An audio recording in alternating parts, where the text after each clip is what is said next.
So, Jose Aldo. Jose Aldo is one of the most boring guys in MMA. Ever.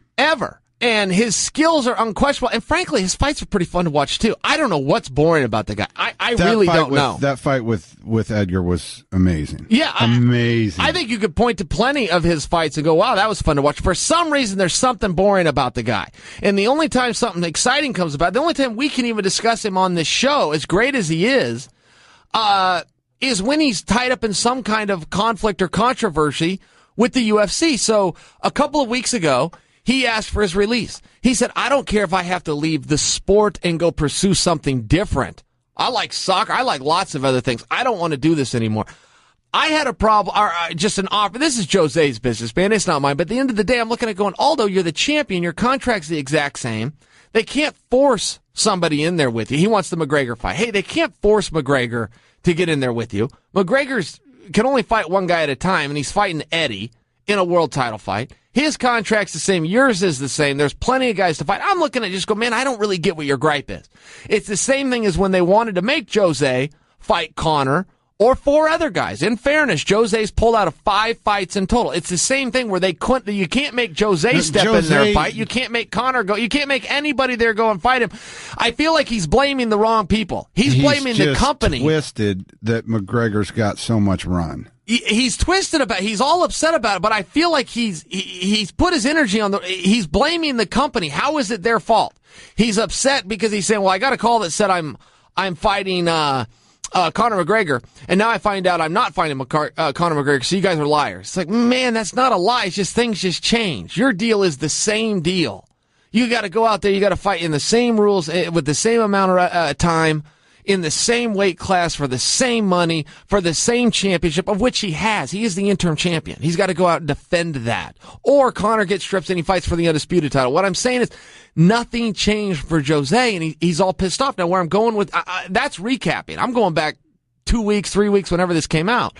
It comes out this morning, word out of Brazil, Jose, to fulfill his UFC contract. He's so upset. He said, I will go out and take a dive if that's what I have to do. Oh, my God. I will go out and take a dive. Oh, my God. You're kidding me. No, to fulfill my contract so I can be free. Who let him say that?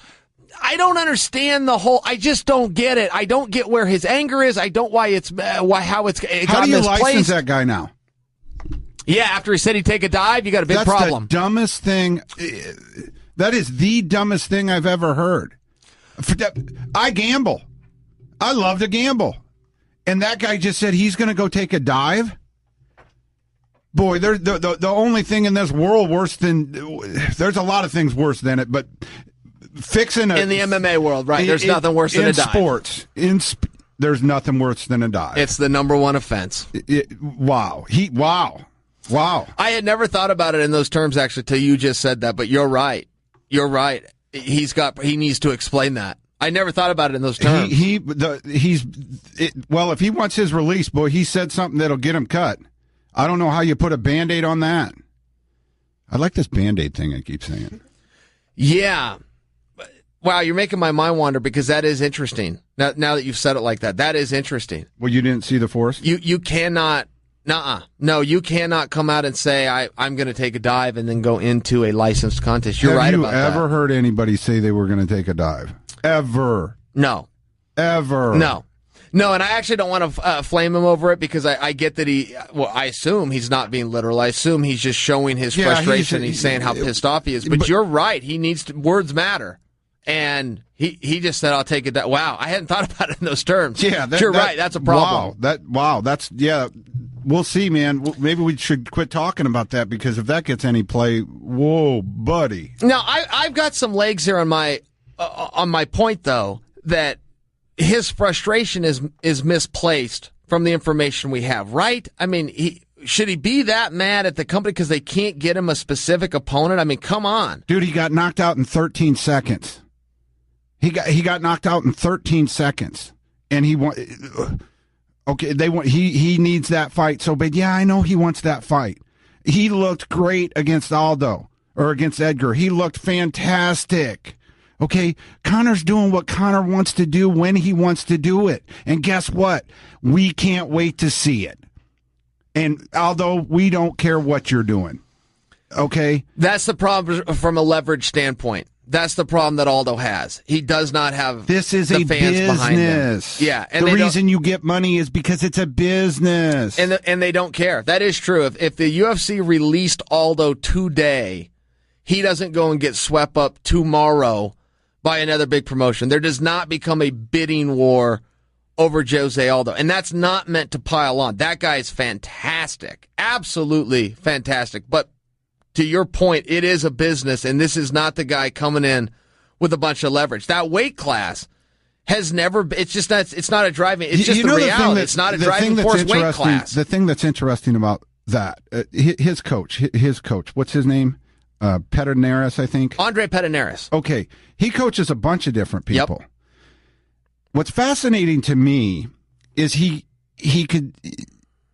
only got a couple promotions as a coach to work with. And the UFC is the major leagues of this sport. It is. It's far and I'm sorry. It is. It just is. Okay. So anyway, my point is, Bellator's great too. I don't know how to get out of this. Okay. Quit digging, my friend. Move on. All right. So here's my point is he's only got a couple places he can go. Yeah, save me on this thing. How can he give his, hey, I want this guy to be released from his contract, but put this guy in your next show? That doesn't make any sense to me. It's a tough spot. You know, if he became a free agent, and I think that's the part that he's overlooking, is where does he plan to go? And, you know, if you're the UFC, well, it's tough to give him a release. Look, we've got to deal with you. You do have our strap. We're gamblers. We've been gambling with you for a long time. And if there's a payoff here ever, we want it. That's fair by them to say. I mean, that's what every promotion would say. That's how these contracts are structured. We're going to jump behind you, throw a bunch of money, and hope someday it works out in our favor. It's going to be pretty hard to get behind him now that he said he'd take a dive to get out of his contract. You're actually blowing my mind with that. I did not have the reaction to it that you did, but you're right. That's a problem. Yeah, you don't think Nevada's going to have a problem with that? He cannot come out and say he's going to take a dive. Now, let's defend him and just play devil's advocate real quick. Obviously, he didn't mean it. Obviously, he's trying to prove but well, I don't know if it's obvious. I don't know. He just said, I'll do anything to get out of my contract, and then he said the one thing that should get him out of his contract. Yeah, I'd take a dive. Okay. Then not only did he do that, then how does somebody else sign him? And that's the bigger thing is where is it that he thinks he's going to go? I mean, it's not like Bellator's on the chomping at the bit to go, hey Aldo, where's that contract status? You know, that isn't it. Would they sign him? Sure. Yeah. Would World Series say, yeah, you bet. Would UFC keep him? Yeah. Yeah, all of those things. But that's where it ends. This is not the guy, and I always see him make the argument for himself and go, I was undefeated for 10 years, and I'm this, that, man, all those things are true. All those things are true. It's got nothing to do with people tuning in and caring. And the only time we're able to talk about Jose, because he has a pretty dull personality, I don't have any other way to say it, the only time we're able to talk about him and gain some steam is when he's doing something crazy like this. It's the only thing that's interesting. That's crazy. He could have a fight. I've seen him go to press conferences and not say anything, and then say about his opponent, well, he can say anything he wants.